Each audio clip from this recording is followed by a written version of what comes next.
নমস্কার, সুপ্রভাত। আমি রামকৃষ্ণ কথামৃত প্রথম থেকে আবার পড়ার চেষ্টা করছি। তাই রামকৃষ্ণ কথামৃতের প্রথমেই মাস্টারমশাই উপক্রমণিকাতে ঠাকুর শ্রী রামকৃষ্ণের সংক্ষিপ্ত চরিতামৃত লিপিবদ্ধ করেছেন। সেই চরিতামৃতে গতদিন আমরা কিছুটা পাঠ করেছিলাম। আজকে তার পরের অংশ পাঠ করবার চেষ্টা করব। তব কথামৃতং তপ্ত জীবনং কবিভিরীরিতং কলমশাপহম শ্রবণমঙ্গলং শ্রীমদাততং ভুবি গৃহন্তি য়ে ভুরিদা জনঃ।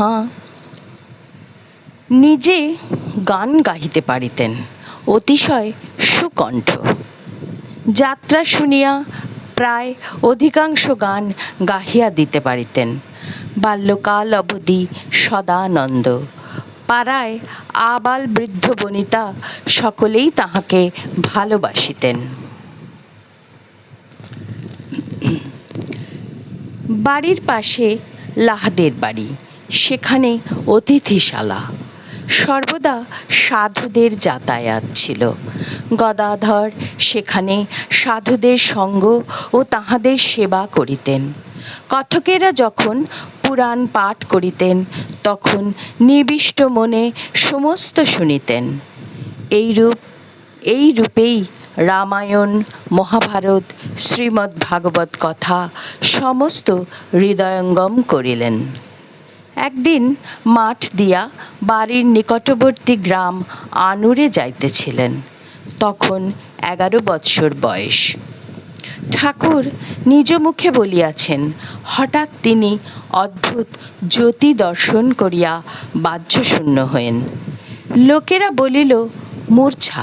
ঠাকুরের ভাব সমাধি হইয়াছিল। ক্ষুদিরামের মৃত্যুর পর ঠাকুর জ্যেষ্ঠ ভ্রাতার সঙ্গে কলিকাতায় আসিলেন। তখন তাহার বয়স 17-18 হইবে। কলিকাতায় কিছুদিন নাথের বাগানে, কিছুদিন ঝামাপুকুরে গোবিন্দ চাটুর্যের বাড়িতে থাকিয়া পূজা করিয়া বেড়াইতেন। এই সূত্রে ঝামাপুকুরের মিত্রদের বাড়িতে কিছুদিন পূজা করিয়াছিলেন। রানী রাসমণি কলিকাতা হইতে 2.5 ক্রোশ দূরে দক্ষিণেশ্বরে কালীবাড়ি স্থাপন করিলেন। 1262 সাল 18ই জ্যৈষ্ঠ, বৃহস্পতিবার, স্নানযাত্রার দিন। ইংরেজির 31শে মে 1855 খ্রিস্টাব্দ। ঠাকুর শ্রী রামকৃষ্ণের জ্যেষ্ঠ ভ্রাতা পণ্ডিত রামকুমার কালীবাড়িতে প্রথম পূজারী নিযুক্ত হইলেন। ঠাকুরও মাঝে মাঝে কলিকাতা হইতে আসিতেন ও কিছুদিন পরে নিজে পূজা কার্যে নিযুক্ত হইলেন। তখন তাহার বয়স 21-22 হইবে।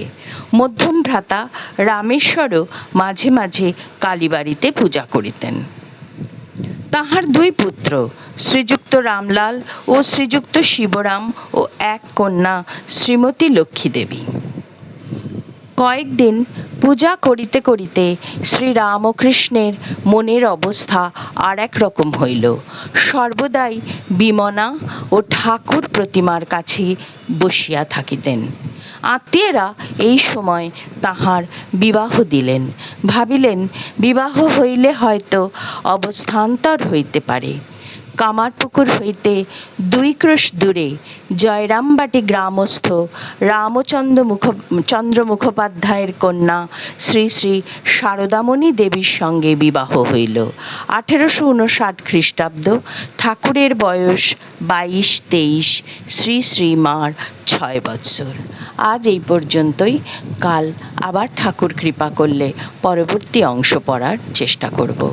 ওম নিরঞ্জনং নিত্যানন্তরূপম ভক্তানুকম্পাধৃতবিগ্রহং বৈ ঈশাবতারং পরমেশমিড্যং ত্বং রামকৃষ্ণং শিরসা নমামো।